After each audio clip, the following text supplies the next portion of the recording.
I paid bills at home, but mom moved her friend and kids into my room. So I left, and now she's begging me back.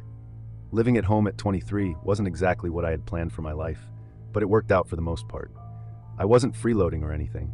I paid rent, covered the electricity bill, and even paid for my mom's phone plan. It's not like I was just lying around eating snacks and playing video games. Honestly, the deal was pretty good. I had my own space, got home-cooked meals, and could focus on my freelance work without worrying too much about big expenses. I had even turned my room into a mini studio for my content creation gigs, which I was hoping would take off soon. Everything was fine until my mom's best friend, Kelly, moved in with her 2 kids. I wasn't thrilled about it, but I understood the situation. Kelly was going through a nasty divorce, and her husband, according to my mom, was a complete jerk. They needed somewhere to stay, and our house was their best option. I thought it would be temporary, just a few weeks until Kelly got back on her feet. At first, they stayed in the guest room, and it wasn't a big deal. Sure, the kids were a little loud, but I just closed my door and put on my headphones. It wasn't ideal, but I could manage. The guest room wasn't huge, but it was enough for Kelly and her kids to crash in for a while. I figured that was the arrangement and didn't give it much thought. That changed fast. One day, I came home after running some errands and noticed something weird right away. My door was open, and I could hear kids laughing inside. When I walked in, I couldn't believe what I was seeing. My bed was covered in toys, my desk chair was moved, and one of the kids was on my computer. My studio setup, my expensive microphone, lighting, and camera was shoved to the corner of the room like it didn't matter. Kelly's kids were running around like they owned the place, and all my stuff was just out of place. I yelled, "What the hell is going on?" Probably louder than I should have, but I was in shock. My mom walked in and immediately started scolding me like I was the one out of line. She said, "Calm your tits, it's not a big deal. The kids needed more space, and your room is the biggest. It's only fair." Fair? My room, the one I was paying rent for? I told her I wanted them out of my room immediately, but she brushed me off like I was being ridiculous. "They need to be comfortable," she said. "You're being selfish." Selfish. I couldn't believe what I was hearing. This wasn't about comfort, it was about respect. My room wasn't just a place I slept in, it was where I worked. My studio setup had cost me over $3,000, and it wasn't something I could just throw into a corner and ignore. I explained all of this, but my mom wasn't having it. "They're just kids," she said, "and they want to play on your computer. Stop making such a fuss." I shut that idea down immediately. "No way are they touching my equipment," I said. "If anything happens to it, I'm screwed." That's when Kelly chimed in.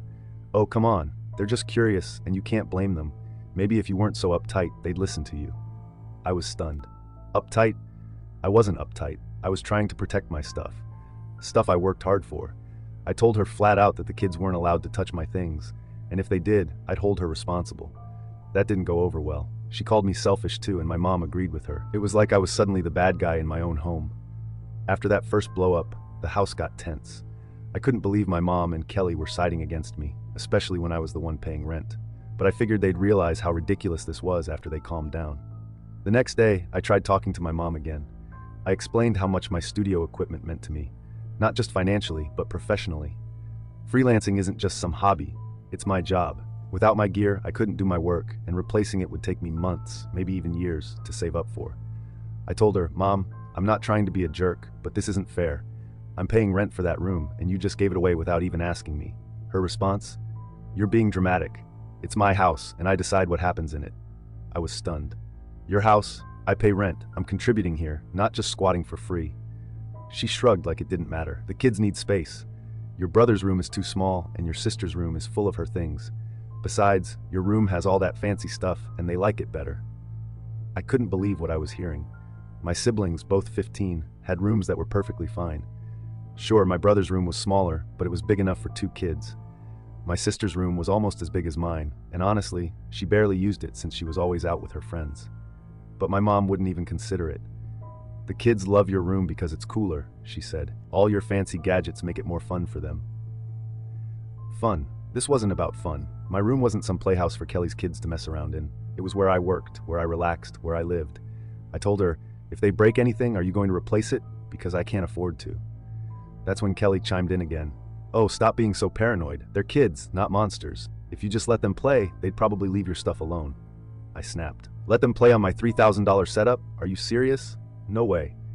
Kelly rolled her eyes. "You're being selfish. This is a hard time for us, and you're making it all about you." At that point, I couldn't take it anymore. I turned to my mom and said, "If they're staying in my room, I need to move my stuff out. I can't risk them damaging it. She laughed, actually laughed, and said, "Where are you going to put it? There's no space anywhere else." "So I'm just supposed to let them trash my stuff?"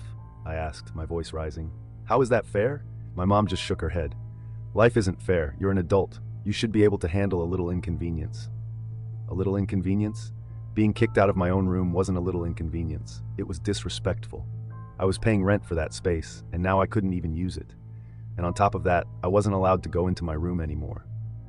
My mom said it was their space now and that I had no right to barge in. For the next few days, I tried to stay out of the house as much as possible. I'd hang out at coffee shops trying to get work done on my laptop, but it wasn't the same without my studio setup. My productivity tanked, I was falling behind on deadlines, and my stress levels were through the roof. I tried one last time to reason with my mom. "Look," I said, "I'll make a deal. Let me move my setup into the guest room and they can stay in my room. That way, I can still work and they can have the space they need." She didn't even think about it. "Nope, the guest room is too cramped for all your stuff. You'll just have to wait until Kelly gets back on her feet." "How long is that going to take?" I asked, frustrated. She shrugged. "As long as it takes. You don't get to set deadlines for other people's struggles." That was the final straw. I started looking for rooms to rent the next day. I loved living at home, but I couldn't stay where I wasn't respected. After days of feeling like a stranger in my own home, I decided enough was enough. It wasn't just about the room anymore. It was about respect. I was paying rent, contributing to bills, and trying to build a future for myself, but none of that seemed to matter to my mom or Kelly. They had decided my needs came last, and I was tired of it. One night, I sat my mom down in the living room. My siblings were upstairs, and Kelly was putting her kids to bed, so it was just the two of us. I figured if I could make her see how serious I was, she'd finally listen. "Mom," I started, keeping my voice calm, "we need to talk." She gave me a tired look. "What now?" "I can't keep living like this," I said. "I've been paying rent for that room, and now I can't even use it. You gave it away without asking me, and it's not fair." She sighed and leaned back on the couch. "We've been over this. It's temporary. Kelly and the kids are going through a hard time. You're young, and you can adapt." "That's not the point," I shot back. "It's not about adapting. It's about respect. You didn't ask me. You just decided my room wasn't mine anymore. And now I can't even work because all my stuff is packed up or shoved into a corner." "You're being dramatic," she said, waving me off. "This is my house, and I get to decide what happens in it." That line again. Every time she said it, it felt like a slap in the face. "If this is your house," I said, "then why am I paying rent? If you're going to treat me like a guest, maybe I shouldn't be paying anything at all." Her eyes narrowed. "Don't you dare pull that. You know I need your help with the bills." "Then treat me like I matter," I snapped. "You can't take my money every month and then turn around and tell me I have no say. That's not how this works." She looked at me like I was crazy. "What do you want me to do? Throw Kelly and her kids out on the street? They have nowhere else to go." I shook my head. "No, but there are other options. They could stay in the guest room, or they could move into one of my siblings' rooms. Hell, you could even rotate rooms so everyone takes turns sharing the space. But taking my room and locking me out of it? That's not okay." She crossed her arms. "Your brother and sister are too young to share their rooms, and the guest room is too small for 3 people. Your room was the best option." "No," I said. "It was the easiest option. You didn't want to deal with the hassle, so you dumped it on me." At that point, I could feel my frustration boiling over. "I'll make this simple," I said, looking her straight in the eye. "Either Kelly and the kids move out of my room, or I move out of the house. Those are your options." She blinked, caught off guard. "Don't be ridiculous. Where would you even go?" "I've already started looking for rooms to rent," I told her. "If you're not going to respect me or the fact that I'm paying to live here, then I'll find somewhere else to live." She scoffed. "You're bluffing. You can't afford to move out." I leaned back and crossed my arms. "Try me." The next few days were tense. I didn't bring up the ultimatum again, but it hung in the air like a storm cloud. My mom didn't take me seriously, which just made me more determined. I spent every spare moment scrolling through rental listings, messaging landlords, and figuring out my budget. It wasn't going to be easy, but I knew I could make it work if I cut back on non-essentials. Meanwhile, things at home were worse than ever. Kelly's kids had turned my room into their personal playground, and I couldn't do anything about it. I wasn't even allowed to step inside without someone throwing a fit. Once, I tried to grab a few things I'd left behind, a pair of headphones and some books, and Kelly snapped at me. "What are you doing in here?" she demanded, standing in the doorway with her hands on her hips. "I need my stuff," I said, trying to keep my voice calm. She shook her head. "You can't just barge in whenever you want. This is their room now." I stared at her, speechless. "Are you kidding me? This is my room." Not anymore, she said, her tone icy. You need to respect their space. Respect their space. The irony nearly made me laugh. I'm paying rent for this room, I said through gritted teeth. I'll grab my stuff and leave, but don't tell me to respect their space when no one respects mine. She muttered something under her breath and walked away, but the damage was done. That was the moment I realized there was no fixing this. My mom wasn't going to back me up, and Kelly wasn't going to change. If I wanted things to get better, I'd have to take matters into my own hands. A week after the ultimatum, I found a room for rent that I could afford. It wasn't anything fancy, a small place in an older building, but it was mine. The landlord was friendly, and the space was clean enough. Most importantly, I could set up my studio without worrying about kids touching my equipment. I didn't tell my mom right away. I wanted to make sure everything was finalized before I dropped the bombshell. When I signed the lease, I felt a strange mix of relief and sadness. Moving out wasn't what I had planned, but staying wasn't an option anymore. I had to put myself first, even if it meant leaving behind the home I'd grown up in. The next step was moving my stuff out. I knew it wasn't going to be easy, especially with my mom and Kelly breathing down my neck, but I didn't care anymore. I was done playing nice. Once I signed the lease for my new place, I knew I had to act fast. If I gave my mom too much notice, she'd find a way to make the move even harder. So I planned it out carefully.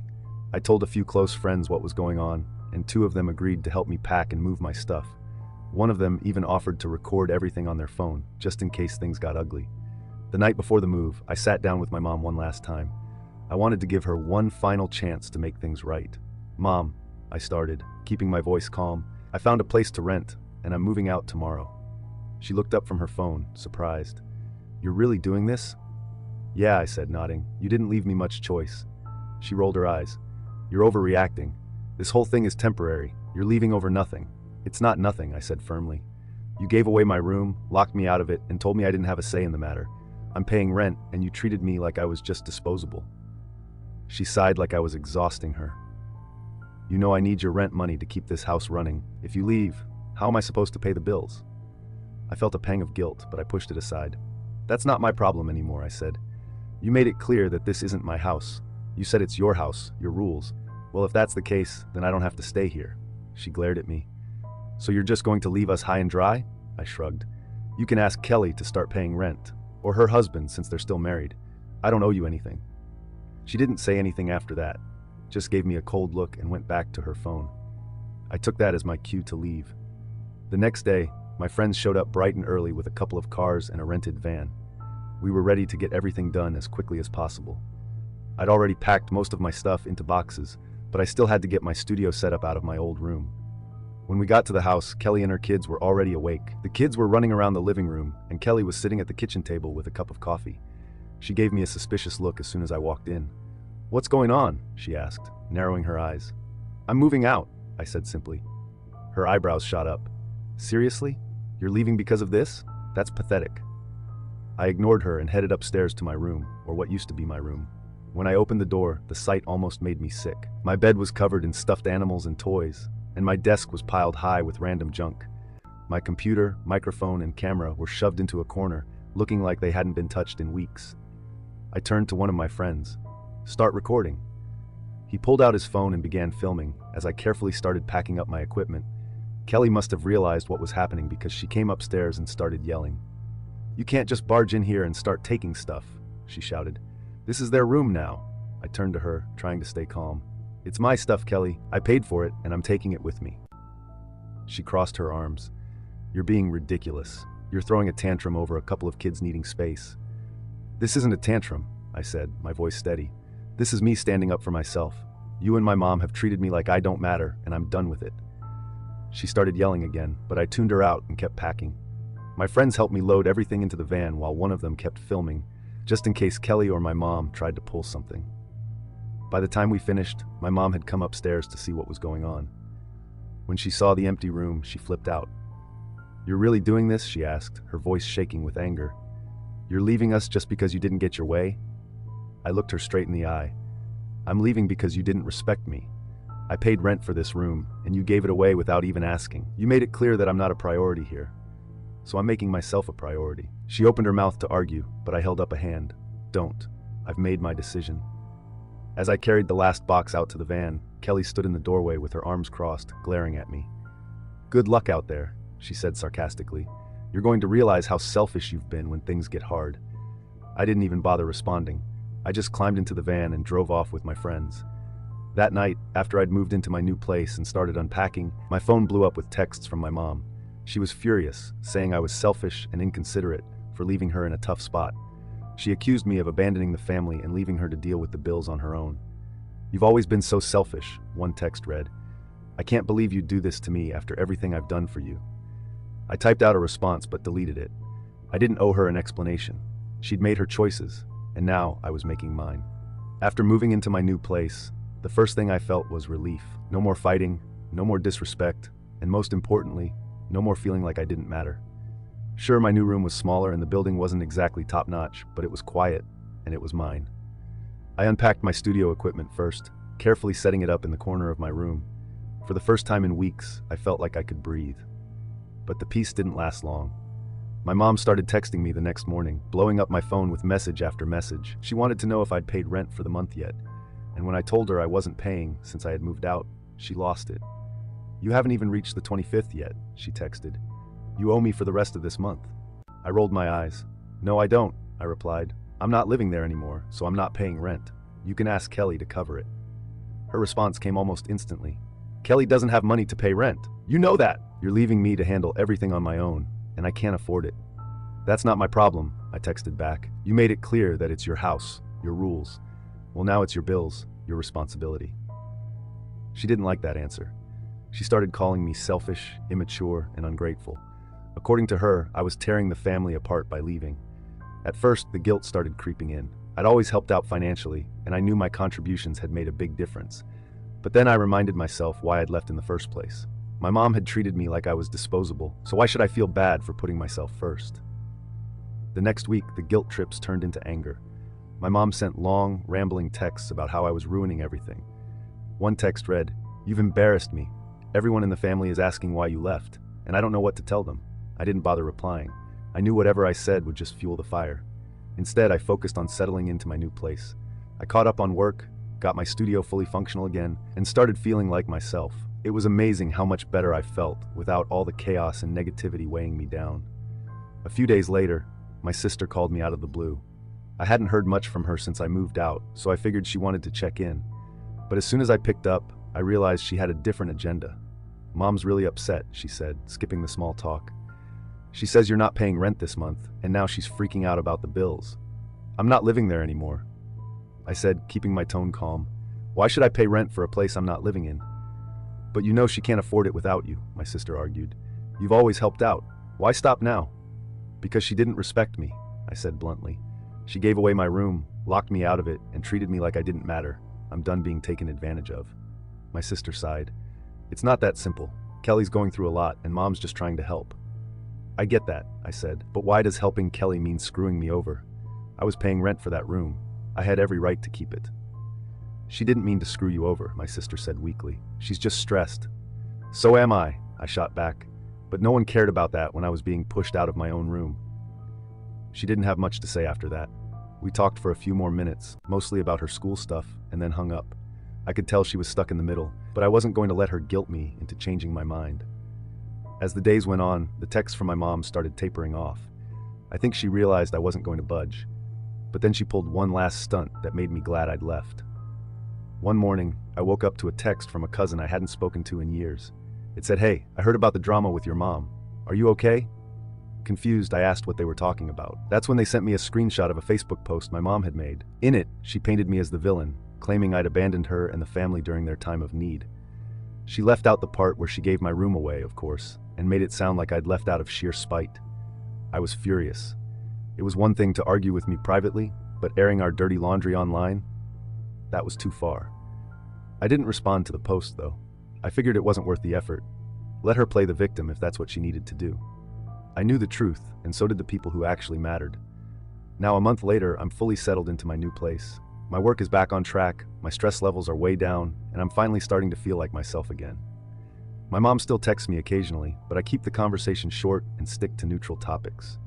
I've learned to set boundaries, and I'm not letting her guilt trip me anymore. Do I feel bad about leaving? Sometimes. Yeah, it sucks that things had to end this way. But I don't regret my decision. I deserve respect, and if my mom couldn't give me that, then I had to find it elsewhere. Moving out was the best thing I could have done for myself, and I'm not looking back. Was I the a-hole for leaving and refusing to pay rent for the rest of the month? I don't think so. I tried to be reasonable, but my mom made it clear that I didn't matter as much as Kelly and her kids. At the end of the day, I had to put myself first. If that makes me selfish, so be it.